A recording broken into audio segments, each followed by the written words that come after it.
pouvez me faire ça un petit peu généreux avec un petit peu de son quand même. Donc s'il y avait des points au-dessus, vous feriez effectivement ti-a-ta-ta, ti-a-ta-ta. Mais ici c'est ti-a-ta-ta, ti-a-ta-ta. Boum, boum, boum.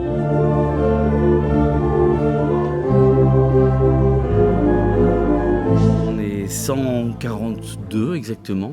À chaque fois il y a des nouveaux, mais cette fois-ci il y a vraiment beaucoup de nouveaux et donc ça c'est quand même toujours chouette. Alors il y a différents types de personnes là-dedans. Il y a des gens qui nous ont vus en concert qui se disent ah chouette je vais y aller, et puis c'est aussi des gens qui sont dans l'orchestre et qui amènent des amis à eux. C'est comme si on faisait une répétition de théâtre et qu'on disait on reprend à l'acte 3. Si vous jouez cette note, c'est comme si vous disiez la dernière phrase de l'acte 2.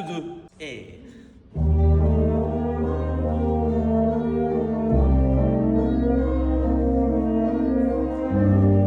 il y a vraiment des musiciens qui sont archi confirmés, avec un niveau pro.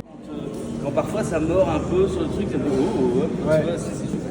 Et puis il y a des musiciens qui sont très débutants, qui ont 3-4 mois de pratique. Et puis bon, ça c'est un petit peu notre boulot aussi, en tout cas mon boulot, d'essayer de mettre tout le monde dans le même bain.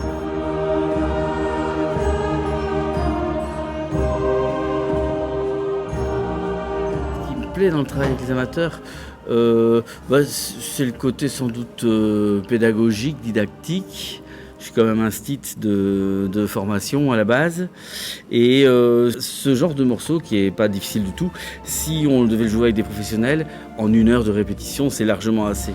Et ici, on a dû mettre plus de 30 heures de répétition. Ce qui est intéressant, c'est que on n'y arrive pas tout de suite et c'est étape par étape. Et c'est l'idée de garder la motivation des troupes pendant cette avancée qui m'intéresse.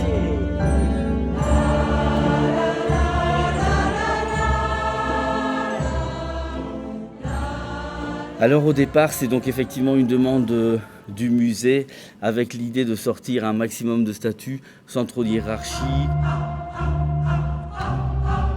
Julien Foucard m'avait parlé d'une pièce qui pouvait durer entre 45 minutes et 1 heure. J'ai écrit ce morceau, mais il n'y a jamais que mon ordinateur qui me l'a joué. Et donc c'est très différent de comment ça sonne en vrai. Et donc le fait de devoir en plus monter le projet, tester si ça sonne, etc., c'est une tâche supplémentaire qui ramène un petit peu quand même d'angoisse. Ce qui est difficile en fait, c'est pas tant l'angoisse, c'est de cacher cette angoisse.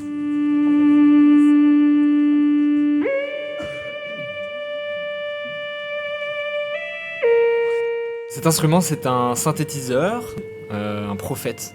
C'est un synthé que j'ai acheté tout récemment et qui est assez mythique dans le monde des synthétiseurs. Et donc, je suis très joyeux de pouvoir m'en servir ici dans ce nouveau projet d'Éloi. Fanfare, ça fait depuis 2014 que je joue avec. Et donc à l'époque, j'avais 13 ans, je commençais le saxophone et c'était vraiment parce que quand j'étais petit, j'entendais les CD de Mamselle Brindamante dans la voiture, je chantais tout par cœur, etc. Et du coup, j'ai demandé à mon parrain Éloi si je pouvais rejoindre l'orchestre en tant que saxophoniste. Et puis quand j'ai commencé mes études musicales, j'ai commencé du coup à plutôt passer au piano et petit à petit, il y a eu des projets où je suis devenu soliste. Donc voilà, c'est pour ça que maintenant j'ai cette place-là devant l'orchestre.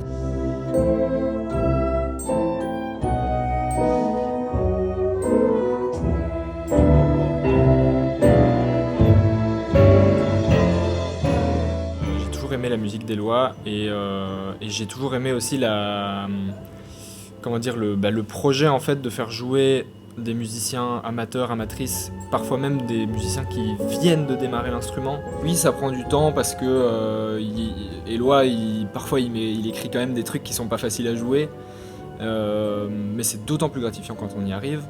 Mais du coup, voilà, on met le temps qu'il faut et du coup, c'est une bonne raison de se retrouver pour jouer ensemble, quoi.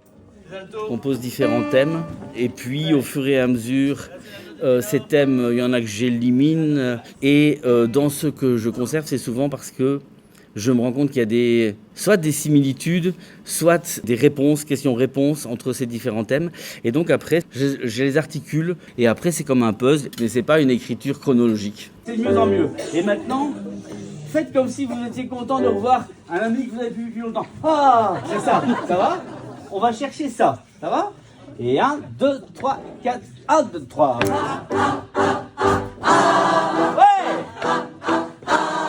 Je suis convaincu qu'avec l'humour, on peut vraiment dire beaucoup de choses. Parfois, même quand je suis pas à la répétition, il y a ces petites phrases qui me viennent.